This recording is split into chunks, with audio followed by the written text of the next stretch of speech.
कर्पूरगौरं करुणावतारं संसारसारं भुजगेन्द्रहारं सदा वसन्तं हृदयारविन्दे भवं भवानी सहितं नमामि। दीपशिखा ऑनलाइन क्लासेज में आप सब परीक्षार्थियों का हार्दिक स्वागत है। और हमारी जो क्लास चल रही थी वो थी टीचिंग मेथड, शिक्षण विधियों की। और मुझे पूरी उम्मीद है कि आपने उन क्लासों को पूरे मनोयोग से सुना है, पढ़ा है, आत्मसात किया है। और हमने शुरुआत से ही अपने आप से वादा किया था कि हमारी जो एग्ज़ाम है वो 2 चरणों में है और सेकंड चरण है वो हमारे लिए महत्वपूर्ण है, क्योंकि उसी चरण से हम नंबर ला करके, अच्छे मार्क्स ला करके और शिक्षक बनेंगे, ठीक है ना। और सबसे खुशी की बात है कि उस चरण, सेकंड चरण की अब एग्ज़ाम डेट भी आ गई और आपके पास पर्याप्त समय है ना। इस समय में आप एक लक्ष्य से निर्देशित तैयारी का टाइम टेबल बना करके और अपने स्थान को सिक्योर कर सकते हैं। यदि आप एक लक्ष्य से निर्देशित तैयारी करते हैं तो इसमें मुझे कोई संदेह नहीं लगता। और जो एग्ज़ाम डेट जो है आपकी, जिस मौसम में एग्ज़ाम है वो बड़ा सुहावना और अच्छा होगा। ऐसे ही मौसम में बड़े बड़े ऋषि मुनियों ने बड़े बड़े महाकाव्य लिखे हैं, तो आपके लिए बहुत ही शुभ संकेत है। और इस साल आपकी नौकरी फिक्स है, ऐसा आपने और हमने अपने आप में एक दूसरे से कमेंट किया था। आज मैं बात करता हूँ आपको आपके नेक्स्ट चैप्टर की। जैसा कि आपने क्या पढ़ा शिक्षण विधियों में, सबसे पहले साहित्य और व्याकरण शिक्षण पढ़ा, क्यों करवाते हैं। उसके बाद में पाठ्य योजना, किन किन जो थे वो विद्वान थे, उन्होंने पाठ्य योजना के बारे में हमें आदर्श मॉडल दिया। और उसके बाद में हमने क्या किया था, हमने किया था कि पाठ्य योजना कैसे बनती है ना, और वो एक मूल ढांचा था आपके शिक्षण विधियों का।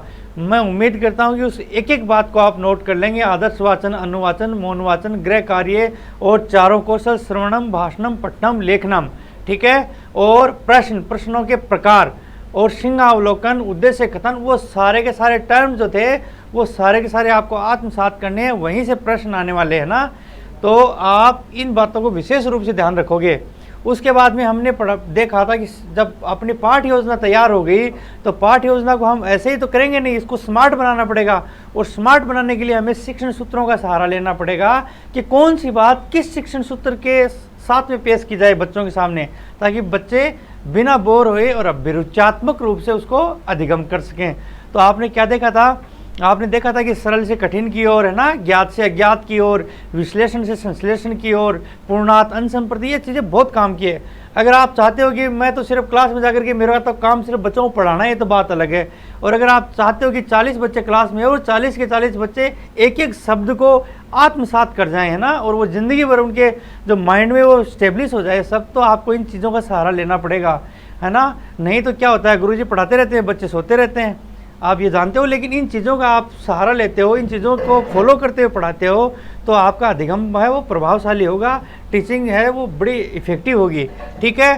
तो उसके बाद में विद्वानों ने कहा कि कुछ सिद्धांत है, कुछ प्रिंसिपल्स हैं टीचिंग के, उनको भी आपको फॉलो करना चाहिए ना। ऐसे ही नहीं, कुछ बातें लागू होती हैं टीचिंग में, तो उनके बारे में आज की क्लास में हम बात कर लेते हैं, ठीक है।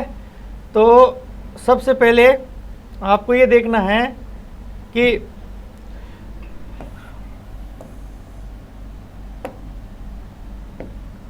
भाषा शिक्षण से अनेके सिद्धांता संधि। भाषा शिक्षण है ना, अपन लैंग्वेज टीचिंग की बात कर रहे हैं, चाहे वो हिंदी लैंग्वेज हो या संस्कृत हो या फिर इंग्लिश हो, उसकी टीचिंग की बात करते हैं अपन। तो उसके कुछ प्रिंसिपल्स हैं, उनको हमें फॉलो करना चाहिए। वो कौन कौन से हैं, उसके लिए सबसे पहले है स्वाभाविकताया सिद्धांत, है ना, कि इसमें क्या कहा गया कि ये एक नेचुरल प्रोसेस है। जो प्रकृतिवादी हैं उन्होंने ऐसा सुझाव दिया था कि इसमें ज़्यादा जोर आजमाइश करने की ज़रूरत नहीं है। हर एक बच्चा है वो प्रकृति से सीखेगा ना, प्रकृति में अगर फ्री रहेगा तो वो सीखता रहेगा।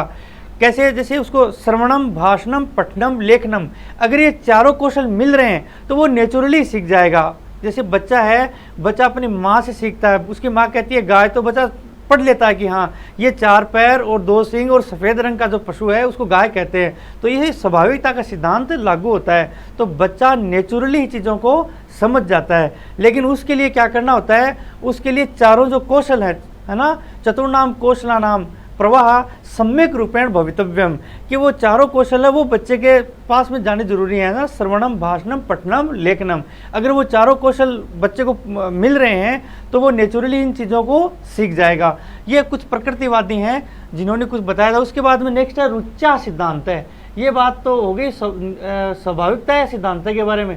उसके बाद रुचा सिद्धांत के बारे में जो साइकोलॉजिस्ट हैं या जो अपने एजुकेशनिस्ट हैं उन्होंने कहा कि रुचि का सिद्धांत, कि नेचुरली सारी चीज़ें जीवन में नहीं सीखी जाती, थोड़ा आपको आगे बढ़ना पड़ेगा, कुछ बातें ऐसी विकसित करनी पड़ेगी जैसे रुचि पैदा हो बच्चे में, है ना।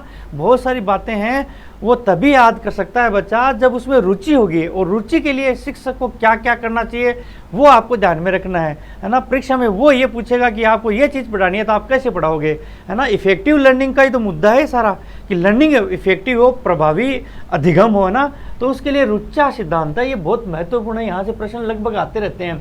तो हम क्या कर सकते हैं, हम क्या करेंगे, क्लास में जाएंगे और जाते ही जैसे पहले पीरियड में बच्चे ने मैथ पढ़ ली, अब मैथ पढ़ ली तो वो दूसरे पीरियड में संस्कृत क्यों पढ़ेगा आपसे, उसने मैथ में कितनी मेहनत की है। तो बच्चा एकदम उदास है, एकदम उसकी एनर्जी एकदम से बहुत कम है।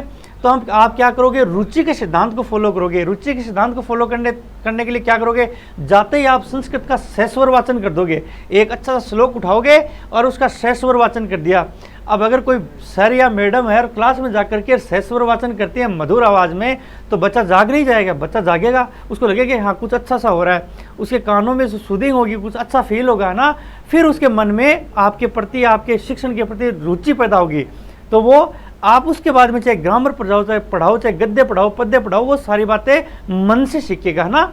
तो ये रुचि का सिद्धांत है। और क्या कर सकते हैं अपन, अब और इसमें ये कर सकते हैं, हम मॉडल दिखा सकते हैं ना। अगर आपको भूगोल पढ़ानी है तो आप ग्लोब दिखाओ ना, बच्चा एकदम बड़ा उत्सुकता से देखा, अच्छा ये गोल गोल पृथ्वी है, ये समुद्र है, यहाँ अफ्रीका है, यहाँ इंडिया। तो ये जिज्ञासा पैदा करने के तरीके होते हैं। आप चार्ट दिखा सकते हो, मॉडल दिखा सकते हो ना।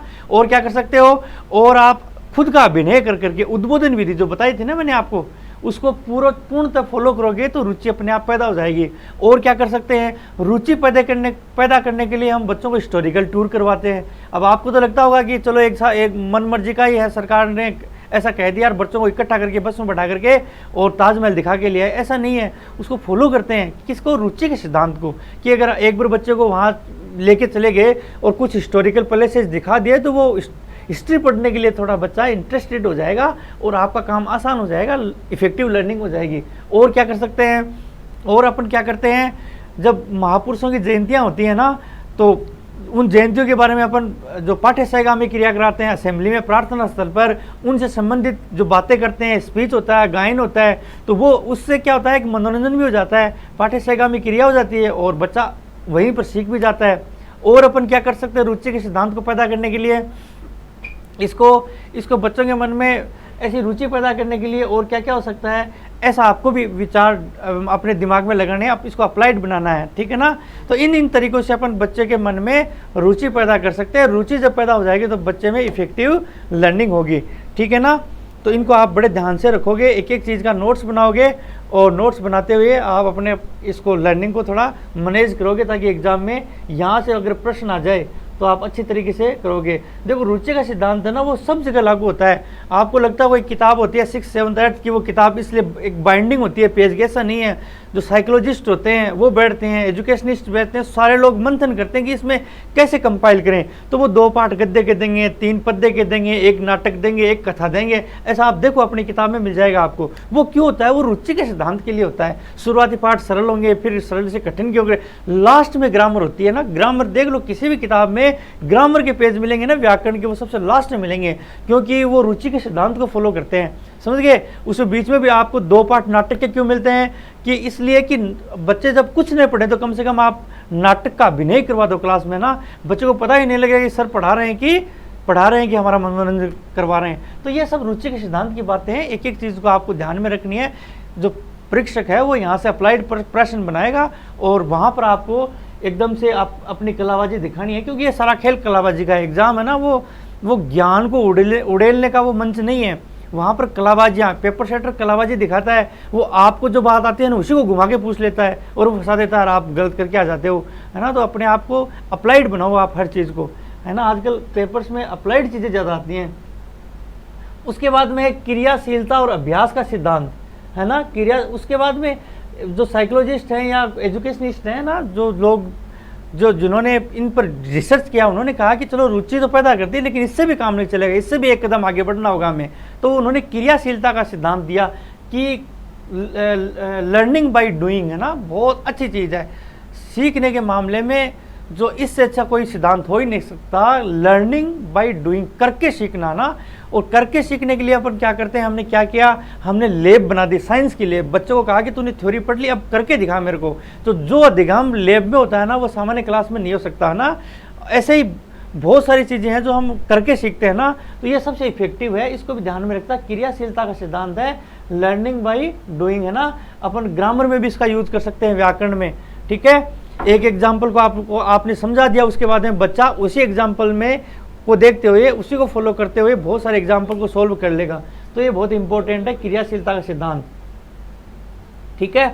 उसके बाद में मुख्य कार्य का सिद्धांत। मुख्य कार्य का सिद्धांत भी ये है कि ये सब कर रहे हो तो बच्चे की भावाभिव्यक्ति, है ना, वो ज़्यादा से ज़्यादा हो, है ना। बच्चा अगर बोलेगा नहीं ना क्लासरूम में, तो तब तक वो उसका सर्वांगीण विकास नहीं होगा। क्योंकि जो क्लासरूम में नहीं बोलता वो असेंबली में नहीं बोलेगा, और स्कूल के स्टेज पर नहीं बोलता वो गांव के चौपाल पर नहीं बोलता है, और जो गांव के चौपाल पर नहीं बोलेगा वो बड़ा होकर के या तो नेता भी नहीं बनेगा और कोई बड़ा अफसर भी नहीं बन पाएगा, क्योंकि उसको तो अंतर्मुखी बन जाएगा, उसका व्यक्तित्व है।